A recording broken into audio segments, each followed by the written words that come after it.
Amen, Seigneur. Amen. Gloire à Dieu. Merci Seigneur. Ça fait, je crois, un petit mois que j'étais là avec vous. Et bon, je m'en vais.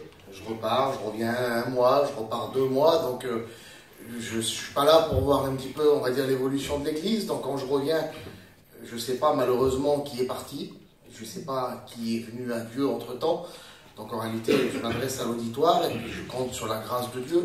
Amen. Je vise personne parce que je ne connais pas l'état de l'Église. Ça fait 1 mois ou 2 que je ne suis pas venu. Donc voilà, moi je vais prêcher la parole de Dieu. Je vais faire ce que j'ai sur mon cœur en croyant que le Seigneur va bénir. Gloire à Dieu, je regardais, Seigneur, et puis vous savez, il y a quelque chose qui me travaille depuis quelques jours. Plus je vois la vie qu'on vit et plus je me dis que c'est pas beau, Seigneur. C'est terrible. Moi, je dis devant Dieu que si il n'y aurait pas le Seigneur, la vie de la terre, elle ne me plaît pas. La vie de la terre, elle ne me plaît pas parce que on voit que des vilaines choses, on n'entend que des mauvaises nouvelles. On va au magasin, les gadgets sont méchants, les gadgets sont agressifs. C'est vrai. Et puis, Seigneur, je lisais un texte dans Acte 2 et verset 40.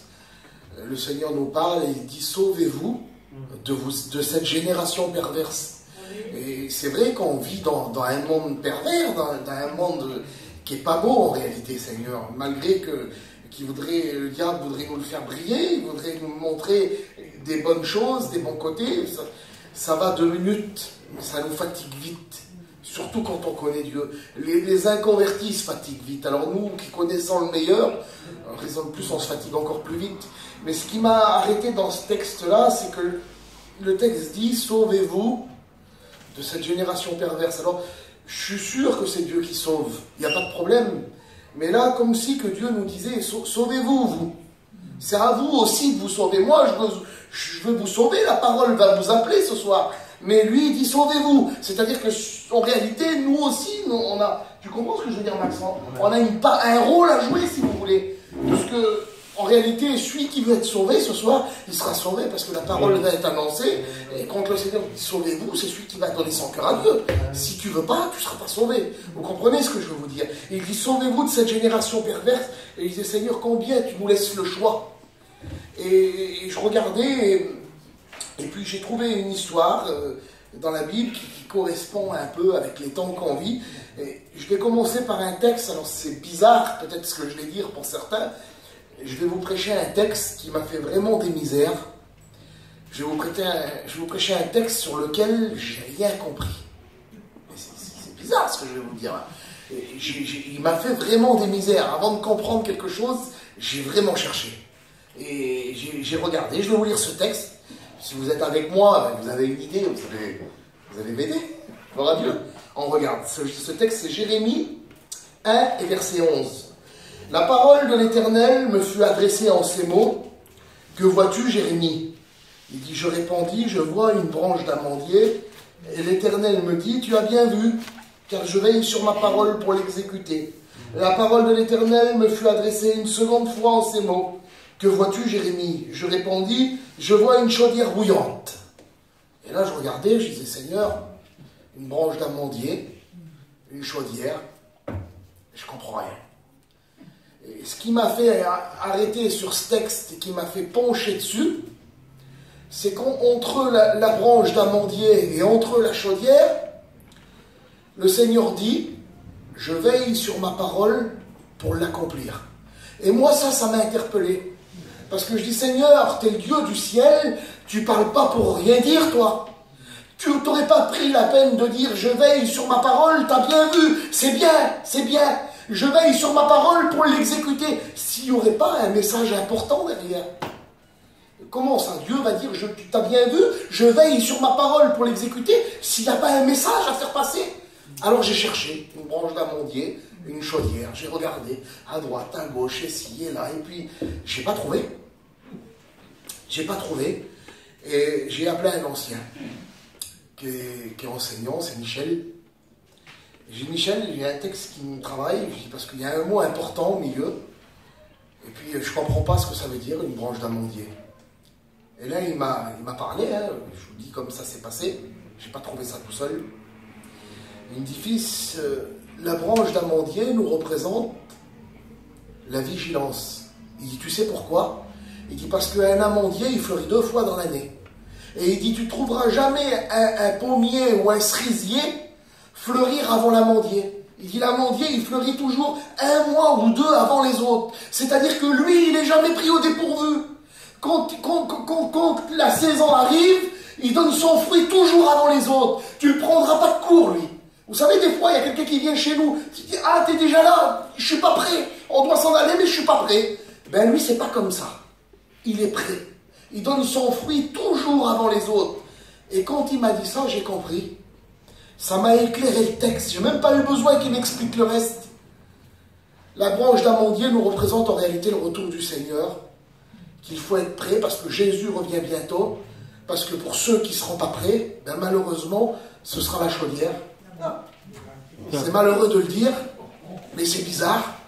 Et c'est comme ça, les mots sont durs. Et je regardais, je lisais ma Bible, et tout de suite, ça m'a fait penser à l'histoire d'un homme. Je dis, Seigneur, je dis, comment ça va avec ça? J'ai pensé à Lot. Regardez l'histoire de Lot. Genèse 19 et verset 12. Les hommes dirent à Lot, qui as-tu encore ici? Gendre, fille, fils, et tout ce qui t'appartient dans la ville. Fais-les sortir de ce lieu, car nous allons détruire ce lieu, parce que le cri contre ses habitants est grand devant l'Éternel. L'Éternel nous a envoyés pour la détruire. C'était exactement ça. Lot vivait dans une génération perverse comme la nôtre. Et puis il était prévenu. Les anges ont sorti pour venir le prévenir à lui en lui disant, tu sais Lot, il faut que tu sois comme la branche d'amandier, parce qu'un jour le feu va descendre, consumer la ville. Seigneur Jésus. Et Lot, lui qui connaissait les choses de Dieu, qui était élevé dans un foyer chrétien, qui était au bord de Sodome, il était comme un rétrograde, parce que si lui ne connaît pas les choses de Dieu, ben moi j'y comprends plus rien, c'était le neveu d'Abraham. Seigneur, il avait sûrement connu Dieu, c'est un foyer chrétien, mais pour se retrouver au bord de Sodome, il faut obligatoirement qu'il ait rétrogradé, Max. On ne se retrouve pas en frontière, en allant un petit peu dans le monde. Il était à la frontière, la Bible nous dit. Il rentrait dans Sodome, il ressortait. Et il y a combien de chrétiens qui font ça? Alors qu'on leur dit que bientôt, le feu va descendre, bientôt Jésus revient, et à la limite, Seigneur, que Dieu me pardonne, qu'un inconverti ne soit pas prêt, c'est une chose, mais qu'un chrétien se fasse prendre de court, c'est plus grave encore. Enfin, plus grave, c'est 2 âmes perdues en réalité. Mais un chrétien, il est quand même averti. Et la Bible nous dit que Lot, au verset 16, la Bible nous dit qu'il était là dans la ville et il tardait. Il tardait, je ne sais pas à quoi faire. Il tardait, il faut croire que ça lui plaisait de goûter au monde. Et qu'un inconverti, que ça lui plaise de goûter au monde, c'est une chose. Mais vous savez aussi qu'il y a des chrétiens qui tardent dans le monde, qui perdent du temps dans le monde, qui sont là toujours à la frontière, ils sont comme Eutychus, ils sont assis sur le bord de la fenêtre, et ils sont toujours à la limite de tomber. Seigneur Jésus, c'est quand même terrible de toujours être là, de perdre du temps, de tarder dans le monde. Alors la Bible nous dit au verset 16 qu'il tardait. Alors les anges le prirent par la main pour le faire sortir du monde, pour le faire sortir de la ville. Et en réalité, Seigneur, je ne prends pas pour un ange loin de là, mais le désir de mon cœur, si je pourrais seulement en faire sortir un de Sodome ce soir, en faire sortir un du monde, s'il y aurait un inconverti ou un chrétien qui est trop près de la frontière, si je pourrais le prendre par la main et dire, sors, c'est dangereux, le feu va descendre, Jésus revient, mais qu'est-ce que tu fais? Seigneur, je regardais, au verset 17, les anges lui dirent, ne regarde pas en arrière, sors de Sodome, et le problème il est là, c'est qu'il y a trop de chrétiens qui regardent en arrière. Il y a trop de chrétiens qui regardent sur ce qu'ils ont laissé, et puis Seigneur, c'est bizarre, mais il semblerait qu'ils ont comme des remords, ils ont, tu te rends compte, ça là, je l'ai laissé, mais c'était pas si mal que ça, en réalité. Vous comprenez, c'est bizarre ce que je dis, mais ça me vient comme ça, alors je prêche comme je l'ai reçu, je ne veux pas inventer des mots, vous savez, je ne me suis jamais compliqué la vie, je médite, et puis je fais ce que le Seigneur il a sur mon cœur. Alors, Seigneur, c'est, voilà, je vous regardais, et puis je dis, Seigneur, quel dommage. Quand on est chrétien, la Bible nous dit qu'on doit avoir les yeux fixés vers le ciel. Amen. Alors Seigneur Jésus, quand on a les yeux fixés vers le ciel, on vit une vie de Dieu bénie, on vit une vie de Dieu remplie, on vit une vie de Dieu extraordinaire. Mais comment on fait pour avoir les yeux fixés vers le ciel en regardant derrière? Tout devient tout de suite plus compliqué. Et c'est comme ça qu'on dit, frère, c'est dur d'être chrétien. C'est dur de suivre le Seigneur. Bien sûr, c'est dur. Si tu regardes derrière, ça devient tout de suite plus difficile et tout de suite plus compliqué. Par contre, si tu tournes tes regards vers le ciel, Amen. La Bible, elle dit que ton regard, il devient rayonnant de joie. Amen. Mais excuse-moi de te dire ça, mon frère, ma soeur. Je ne veux pas te contredire ou traiter qui que ce soit de menteur. Le mot, il est fort. Mais c'est pas dur d'être chrétien. C'est pas dur d'aimer Dieu. Quand le cœur, il est touché, quand le cœur, il a été changé. Vous savez, j'ai regardé ça et je disais, Seigneur, quel exemple. Le jeune homme riche vient devant Dieu. Il vient, il dit, Seigneur, que dois-je faire? Le Seigneur lui dit, ben écoute, laisse tout ça là. Viens et suis-moi. Il ne répond même pas. La Bible nous dit qu'il part tout triste. Pourtant, Dieu lui a demandé quelque chose. Par contre, dans Acte 2 et verset 37, la Bible nous dit qu'après avoir entendu ce discours, ils eurent le cœur vivement touché. Et c'est là que tout change. Quand le cœur il est touché, parce que juste un petit peu plus loin, ils regardent les hommes qui sont là et disent, hommes, frères, que devons-nous faire? Mais Dieu leur a rien demandé. Le cœur a été touché. Ben tu sais ce qu'ils font eux? Il dit, je vais me débarrasser de mes terres, je vais me débarrasser de ce qui m'embarrasse et je vais partager avec les autres. Mais pourquoi tu fais ça? Dieu, il t'a pas demandé de te débarrasser de tes affaires. Oui, mais le cœur, il est touché. Alors, ce qui les embarrasse, ils veulent s'en débarrasser. Pourtant, le jeune homme riche, on lui a demandé, il l'a pas fait. Mais le cœur n'était pas touché. Par contre, quand ils eurent le cœur vivement touché par le discours, vous savez, c'est pas dur de se débarrasser de ce qui nous tient. Quand on aime Dieu, quand le cœur il est touché, c'est pas dur d'arrêter de mentir, c'est pas dur d'arrêter de fumer, c'est pas dur d'arrêter de boire, c'est pas dur d'arrêter de se droguer, c'est pas dur de suivre le Seigneur. Et tu lui dis, oui mon frère, tu comprends, mais t'es dur, j'ai des problèmes. Mais tes problèmes, tu les aurais quand même si tu serais pas chrétien. Tu les aurais quand même, c'est la vie qui est comme ça. Tu les aurais quand même, sauf que tu n'aurais pas Dieu. Seigneur, ça devient tout de suite encore plus difficile. Alors Seigneur, je regardais, et puis Seigneur, au verset 21, l'ange parle, il parle de la part de Dieu, et il dit, voici, je t'accorde une grâce. Et c'est ce que Dieu voudrait faire ce soir. Il veut proposer encore une grâce pour faire avancer le chrétien, pour peut-être s'il y en aurait un ou deux qui ne connaissent pas Jésus ce soir, eh bien c'est la bonne nouvelle. Jésus veut t'accorder la grâce. Amen. Quelle bonté, Seigneur. Quelle bonté quand Dieu veut accorder une grâce. Alors Dieu nous a accordé la grâce, nous chrétiens, nous sommes sauvés. Il n'y a pas de souci de ce côté-là. Mais des fois, il y a des grâces dans la grâce. C'est bizarre ce que je dis là. Comme si que Dieu vient et dit, oui, ben ça, tu as du mal à t'en débarrasser. Alors je vais t'accorder une grâce si tu veux me plaire ce soir. Si tu veux ouvrir ton cœur, si tu veux délaisser, eh bien je vais te délivrer moi. Amen. Je vais encore te faire une grâce dans la grâce. Amen. Parce que la Bible nous dit que la grâce, elle ne s'arrête jamais. Elle va jusque dans l'éternité, la grâce. Elle nous emmène dans le ciel, la grâce. Vous vous rendez compte? Alors je regardais, je dis, Seigneur, Néhémie 9, verset 34, la Bible nous dit qu'ils n'ont été attentifs aux avertissements que tu leur adressais. Alors on délivre des messages comme ça, on dit que Jésus revient, on dit que la ville va être consumée par le feu, on dit qu'il faut être comme la branche d'un manguier, qu'il ne faut pas être prêt au dépourvu, qu'il faut être prêt. Et il y en a qui sont là, et ils n'ont pas été attentifs aux avertissements que tu leur adressais. Seigneur, c'est quand même... Quelle folie quand on leur dit que Jésus revient, on leur dit qu'il y a le ciel, on leur dit qu'il y a l'enfer, et puis ils ne sont pas attentifs. Il y a des garçons là, je ne dis pas de non, je ne veux mettre personne mal à l'aise, il y a des garçons qui ne sont pas chrétiens là, ce soir. On dit que le Seigneur il revient, et qu'il y a l'enfer et le paradis, et qu'il y a une éternité en jeu. Et toi, tu n'es pas attentif. Tu ne fais pas attention à ce qu'on te dit. Ben, tu joues avec le feu. C'est exactement... C'est un dicton du monde, mais je trouve qu'il va bien avec le message. Tu joues avec le feu. Parce qu'un jour, ce sera l'enfer ou le paradis. Alors je regardais et je disais, Seigneur, comment qu'on peut faire pour ne pas être attentif à un tel message? Quand on présente l'enfer et le paradis, en réalité, il n'y a rien aujourd'hui sur la terre de plus important que ce message-là. C'est l'éternité qu'on vous propose. Alors je regardais et je disais, Seigneur, 2 Corinthiens 4 et verset 4, j'ai trouvé... C'est bizarre quand même. J'ai trouvé pourquoi il y en a qui ne sont pas attentifs.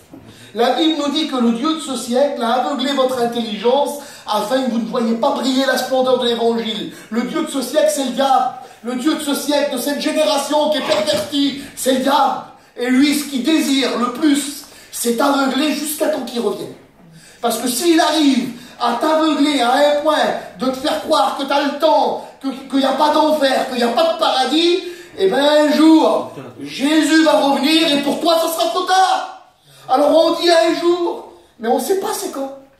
Peut-être qu'on ne le sait même pas tout de suite là. Je vous prêche. C'est peut-être les derniers mots que je dis. Dans 30 secondes, la date elle est donnée dans le ciel, ça se passe comme ça. Les chrétiens disparaissent, j'ai pas le temps de finir mon message, nous on part au ciel et toi tu restes là. Seigneur, l'importance de la chose.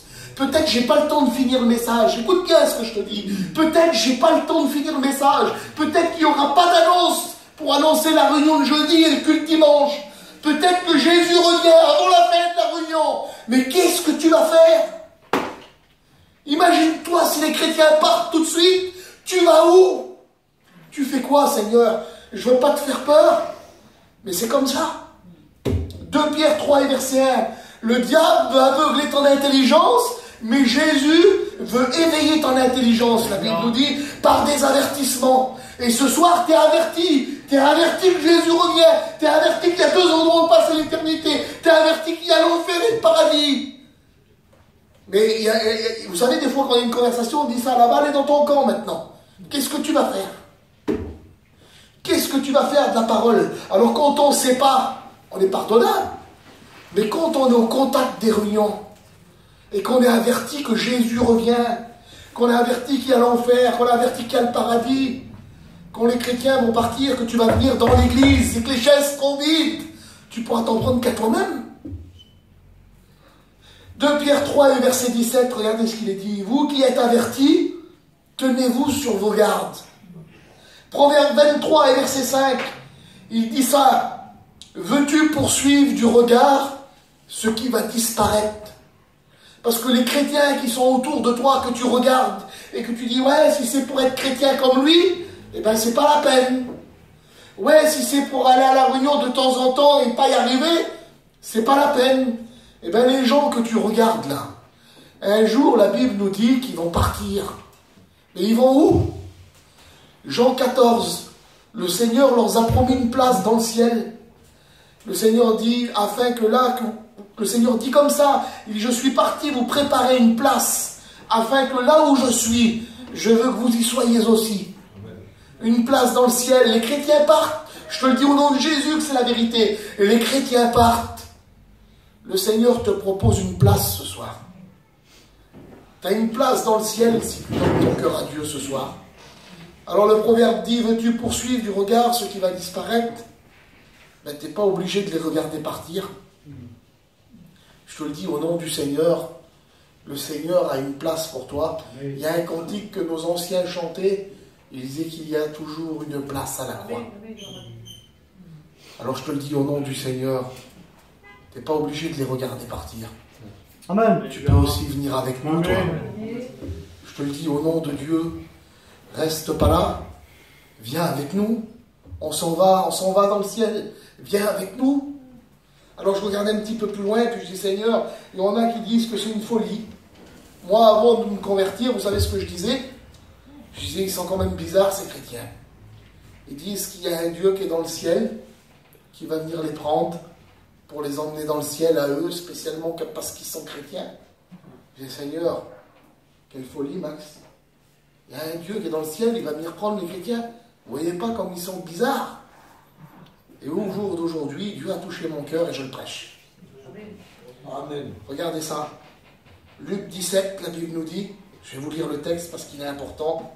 Il y en a qui disent que ça fait 2000 ans que c'est cité et que ça n'arrivera pas. Alors je vais vous citer un texte. Luc 17 et verset 28.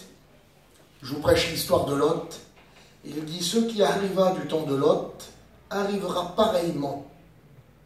Les hommes mangèrent, buvèrent, achetaient, vendaient, plantaient, bâtissaient.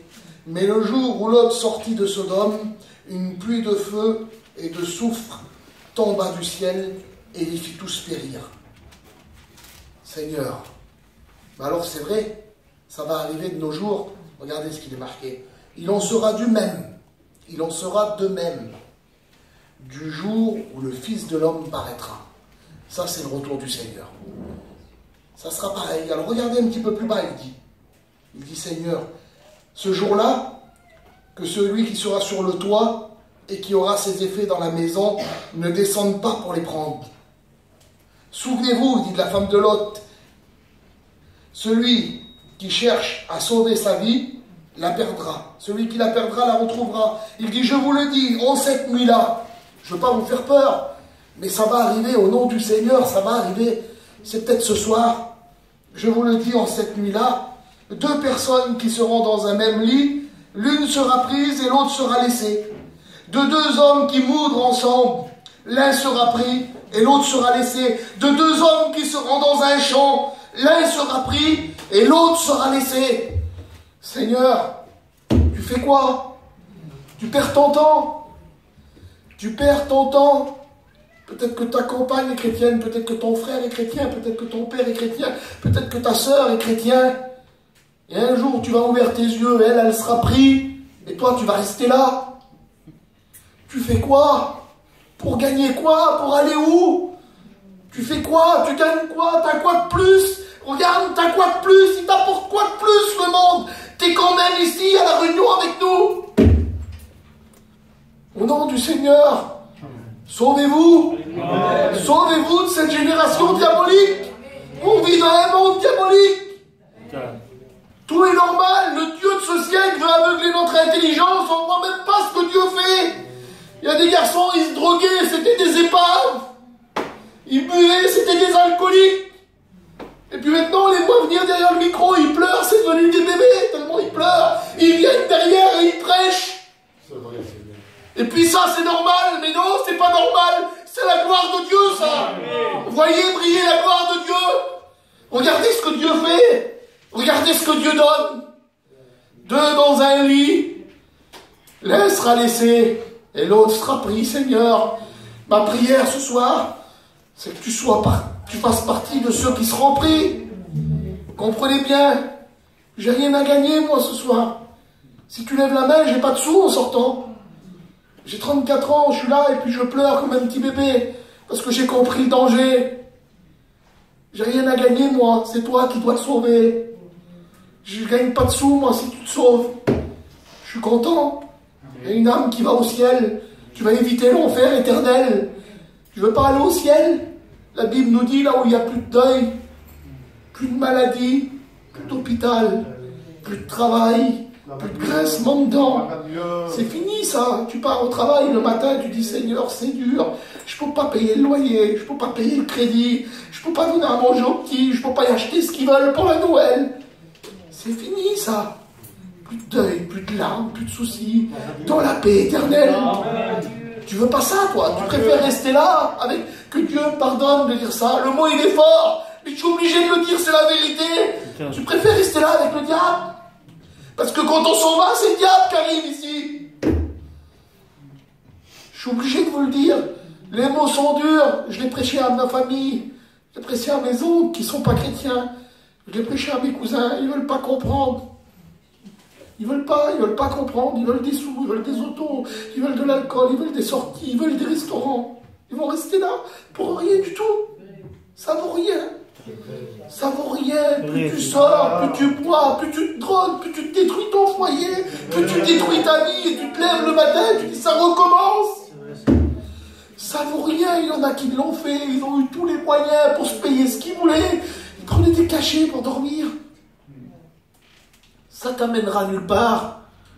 Ça t'amènera nulle part. Tu auras beau tout posséder, ça t'amènera nulle part. La vie qu'on vit, vous savez ce que c'est? C'est une impasse.